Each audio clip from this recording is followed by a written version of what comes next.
ఈనాటి తపస్కాల ధ్యానాంశాన్ని మనం ఒక్కసారి గమనించినట్లయితే ప్రభు పలుకుచూ ఉన్నారు, నీ సిలువనెత్తుకుని నన్ను అనుసరింపుము అని.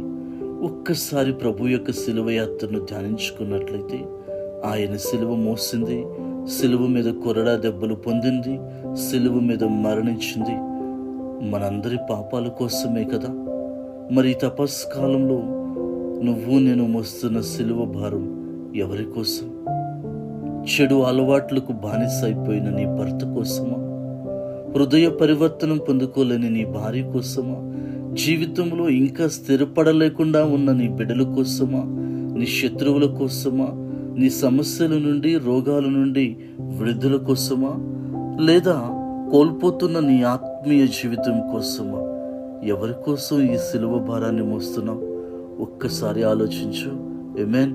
యేసు రక్తమే జయం, సిలువ రక్తమే జయం.